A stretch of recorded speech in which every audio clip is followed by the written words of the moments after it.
Hi friends, আমি আকাশ। আমার YouTube চ্যানেলে আপনাদের স্বাগতম। আসুন আমরা সবাই মিলে এই পরমানন্দের রস পান করি এবং সনাতনের পথ ধরে এগিয়ে চলি মোক্ষ লাভের দিকে। তবে প্রথমেই বলে রাখি, আমরা কোনো ধর্ম কিংবা জাতি বৈষম্যের চিন্তাধারা পোষণ করি না। তৎসঙ্গে আরও একটি কথা আমরা মাথায় রাখবো, কেবলমাত্র সনাতনের রক্ষার্থে, মানবিকতা ও মনুষ্যত্বের রক্ষার্থে। অহিংসা পরম ধর্ম, ধর্ম হিংসা তদৈব চ। অর্থাৎ অহিংসা মনুষ্য জীবনের পরম ধর্ম এবং ধর্ম রক্ষার জন্য হিংসা সদৃশ কর্ম সর্বশ্রেষ্ঠ ধর্ম। जो अग्नौ रुद्रोजि अपुष्यन्तर्ज असौधीर्विरुध्ये वाविभे जयेम विश्वाभुवनानि च कल्बीले तस्मै रुद्राय नमः अस्तग्नै।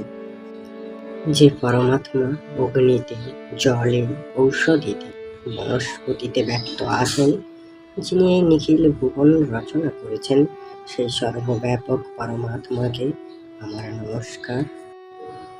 আসুন আজ আমরা গীতার প্রথম অধ্যায়ের দ্বিতীয় শ্লোক এবং তার বিষয়ে কিছু জেনে নিই। সঞ্জয় উবাচ দৃষ্টা তু পাণ্ডবানিকং ব্যূঢ়ং দুর্যোধনস্ত্যদা আচার্যমুপসংগম্য রাজা বচনব্রবীৎ।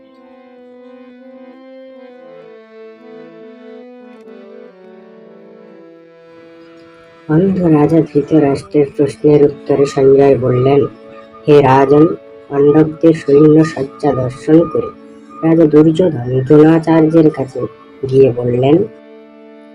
সঞ্জয় কি বলেছিলেন তা আমরা অবশ্যই জানব, কিন্তু আমাদের যে বাস্তব চক্ষে এই ছোট্ট শ্লোকটি বলে মনে হচ্ছে তার মধ্যে অনন্ত গুড় রহস্য কিংবা রহস্যের কথা লুকিয়ে আছে। আসলে আমরা সেটা একটু জেনে নেওয়ার চেষ্টা করি। আমরা জানি যে রাজা ধৃতরাষ্ট্র ছিলেন জন্মান্ধ, অহংকার সহ ষড়রিপুর অধিকারীও ছিলেন তিনি নিজে খুব ভালো করে জানতেন যে ধর্মের বিষয়ে তার পুত্ররাও ছিলেন তাঁর মতো পাপিষ্ঠ এবং অন্ধ। তার মনের সমস্ত রকম দ্বন্দ্ব, কলহ সম্পর্কে এবং যুদ্ধ সম্পর্কে অজানা ছিল না সঞ্জয়ের কোনো বিষয়। তাই সঞ্জয় বিবরণ দিতে গিয়ে বললেন যে পাণ্ডবের সৈন্যসজ্জা দর্শনের পর রাজা দুর্যোধন বিলম্ব না করে সেনাপতি গুরু দ্রোণাচার্যের কাছে উপস্থিত হয়েছিলেন পরামর্শের জন্য। এখানে একটা বিষয় আমরা ভীষণভাবে লক্ষ্য করতে পারি যে দুর্যোধন একজন চতুর রাজনীতিবিদ, কারণ স্বয়ং রাজা হওয়ার পরেও সচক্ষে শত্রুপক্ষের রণসাজ পরিদর্শন করেছেন। আবার হঠকারিতার বিন্দুমাত্র আশ্রয় না নিয়ে সেনাপতির কাছে গিয়েছেন পরামর্শের জন্য, কারণ দুর্যোধন জানতেন রণকৌশল সম্বন্ধে যদি সর্বাপেক্ষা বেশি ধারণা থাকে তা থাকবে গুরু দ্রোণাচার্যের কাছে।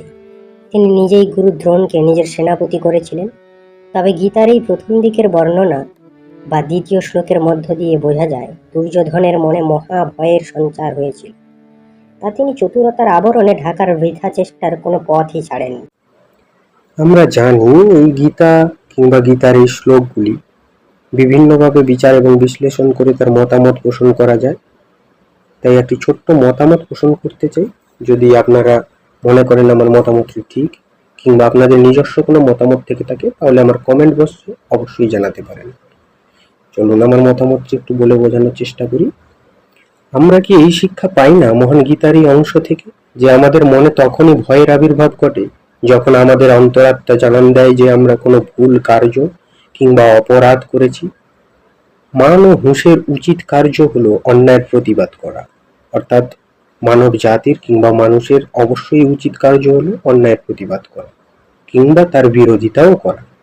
আর এটা তখনই সম্ভবপর হবে যখন আমরা আত্মসন্তুষ্টিতে নিজের জীবন পরিচালিত করতে পারব। তাই আসুন নিয়মিত গীতা জ্ঞানের মধ্য দিয়ে আত্মসন্তুষ্টি বজায় রাখি আমরা। ধন্যবাদ।